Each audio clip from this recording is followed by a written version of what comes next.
Hey, what's up guys? Jerry here with the underscore movement, and today I'll be talking about the new patch changes that was added to Heroes of the Storm yesterday on the 20th. So yep, we're jumping into patch 15.6. Basically changes, the changes in this patch kind of reflected the meta that was kind of very annoying. So it kind of combated that with the changes. So let's get into it. The first thing is a talent change to cleanse. So this talent's functionality has changed significantly. Target ally now becomes unstoppable for 1 second. Cannot be self-casted, and it's a 60-second cooldown. So before the change, what cleanse used to do was you can use it on yourself, use it on your ally, use it on pretty much anything, and it decreases all root snares stuns by 50%, and you can use it when they're stunned, before they're stunned, and it lasts like 3 seconds, I think. So this kind of changes significantly. The big change, unstoppable. So what unstoppable is, it kind of works like Johanna. So what Johanna's trait does, makes her pretty much immune to anything for 3 seconds, and that's what unstoppable does. You can't be stunned, you can't be damaged, you can't be rooted, you can't be whatever. So, and if you use that in the midst of a stun or a root, let's say, because you can't use abilities when you're stunned, essentially removes that. So like for a root, like a Malfurion root, if you use the cleanse on someone who is Malfurion rooted, it'll pretty much take them out of that. On the contrary, you cannot cast it on yourself now. So with cleanse, you used to be able to use it on yourself and use it on your allies, but now you can only cast it on your allies. And they did buff the cooldown a tad bit. Yeah, so pretty big changes. And look at, they actually answered with, like, you know, to deal with the chain stuns that have resurged after the scaling changes went into effect. So yeah, pretty good stuff. I'm really like that talent change, or they changed in this patch. So as far as heroes, we got assassins, support heroes, and warrior changes. So let's jump into that. For assassins, we got Lunara. So ever since Lunara was released, the concept of her and how she can pretty much kind of dwindle down their opponents very gradually and kind of dish out pretty good sustained damage in a team fight. People actually really love the concept, but she was just too squishy to stay in the team fight long enough for her to actually like be kind of like a threat. So yeah, so for Lunara changes, they increased her health by, looks like 130 over the course of her levels. Pretty much the health gain, so 130 to start off with. Health regen increased by about, looks like 0.2. So pretty much regenerating about, I would say a little bit over like 5% more than what she usually does.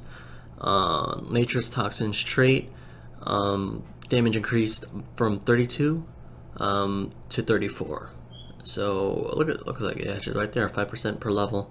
So that's pretty neat. And from my games that I previously played, Lunara has been able to do a lot of damage and kind of stay in the fight a little bit longer. She's still kind of squishy though, but I feel like once the meta changes around and we kind of stray away from all the stun comps, she'll shine a little bit more. As for Raynor, we have a slight nerf. So health decreased by about 70 there, and then health regen decreased as well by about 0.1%. And then penetrating round. It's pretty much, that's the bullseye trait. What it did is if you were to land your Q, so Raynor's penetrating round, onto an enemy, it would stun for a pretty good amount of time for the amount of attacks that Raynor could get in at once. So what it felt like before is if you land a bullseye on you, Raynor would be able to attack you 3 times. They took off, looks like right here, they took off about 0.5 seconds. They'll probably leave you to get away with at least 2 attacks if you're at max range. The reason why the 3 attacks before the patch was pretty detrimental was because Rainer, if they want the trait focus attack, and then that focus attack trait, every 3rd attack they'll do an additional damage, kind of like a critical strike. Yeah, it hurt pretty bad. So pretty big changes to Rainer, I think. Squishier, and not many people go bullseye, but still a good change. Good change. As for supports, so we got Brightwing, Arcane Flare change. So Arcane Flare is her kind of area effect ability that she has. Increases the damage by almost 100, or more than 100. Never mind, I misspoken. By about like 150 or 140. And then mana constant decreased by about 15 mana, and the cooldown decreased. So this allows her, in my opinion, I think this is really a great change in Brightwing for this reason only. Even though Brightwing probably still cannot stand up to the other sports in a game, I still consider her a niche role. Definitely not like an every map, every game pick, but she can be pretty amazing on those big maps. So what I like about Brightwing, and I've learned about Brightwing, she has the ability to stay in the lane and kind of blink into the fight with her trait or with her Z, and kind of cover a lot of ground due to that.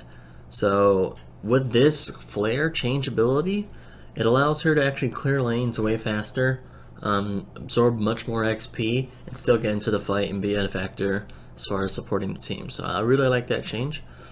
As far as Malfurion, pretty kind of changed up how he works now.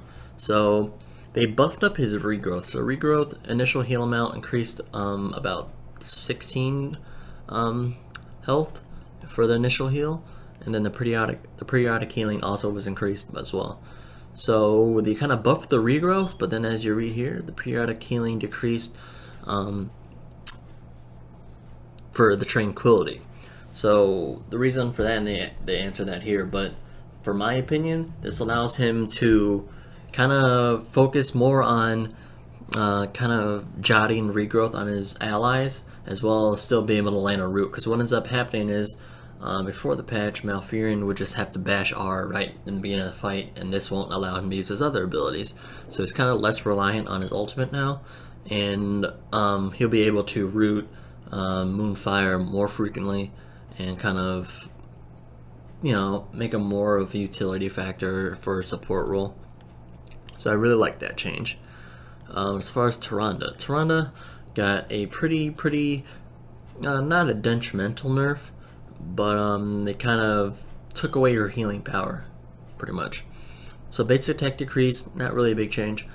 True Shot Aura, ally heroes, not really necessarily a big change, but it does kind of pull away from that push factor when your team's pushing, so that's pretty nice. Hunter's Mark trait. So what it used to do, used to decrease the cooldown of your trait, which is Ranger's Mark, and that pretty much allows Tyrande to mark an enemy and have them take a lot of damage. So they nerfed that guy real good, or real well, and so on and so forth.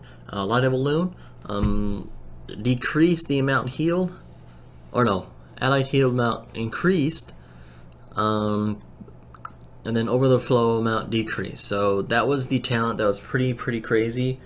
I think it was a 16 talent, and it pretty much made your heal equivalent to like Uther, and as long as you're full health. So, and that was a talent that made Tyrande pretty strong as far as healing, supporting the team, and also landing those stuns and doing damage. Lunar Flare, stun decreased, and the range decreased for the Lunar Blaze. Lunar Blaze used to increase the range on the Tyrande stun. So, yeah. 0.25 seconds, that just kind of goes along with saying they want to kind of stray away from the stun comps. So it was just less stuff you have to worry about, more stuff, so on and so forth. So Shadow Stack, I think this is one of the biggest changes. They increased the cooldown on it to about a minute, and they decreased the periodic healing. So one, health per second doesn't seem like that big of a change, but in the game now, especially for initiating or using it in the middle of the fight, it's definitely not enough, or it wasn't as enough. It still does healing, but it wasn't as enough as it was before the change. So it's pretty nice. And then Starfall, they increase it because they want people to choose that over or her Shadow Stalk now to kind of balance her out. And Hunter Swiftness, it's kind of like a sprint ability. They decreased that by 10%. So last but not least, we're jumping in the Warriors. Stitches, so pretty basic change. They just increase his basic attack damage, and Slam increased by 16 damage. Yeah, pretty. I would say it's a pretty good change. Gives Stitches a little bit more wave clear ability, and wave clearing for tanks, in my opinion, is almost essential for a tank. It allows them to clear lanes, absorb XP, and still kind of be there on time for team fights and rotate faster. What made Leoric really good before all the changes was his ability of wave clearing with his Q, but they just nerfed him to hell. So now, we got some light from the Stitches. Yeah, so pretty sweet stuff. And that's about it for the patches right here. So again, the overview, we have Assassin changes of Lunara and Raynor. Made Lunara stronger, Raynor a little bit more weaker. For supports, we got Brightwing, more wave clear for her because they buffed her Q ability, her wave clear ability. Malfurion kind of changed the way he works, made his regrowth way stronger and less reliant on his ultimate ability of Tranquility. And then Tyrande, they nerfed her trait. Some of the talents that made her pretty strong for as far as being a main support and be able to heal the team efficiently. So that's pretty sweet. And then Warrior changes. Stitches made his Slam stronger. So yeah, pretty sweet stuff. Oh, and last but not least, the most important, they changed Cleanse. Basically give a ability, invulnerability, or quote-unquote unstoppable for a second, and you cannot self-cast it. So pretty cool stuff today, guys. This is JRE signing off on the _movement, and I'll see you guys tomorrow. Peace.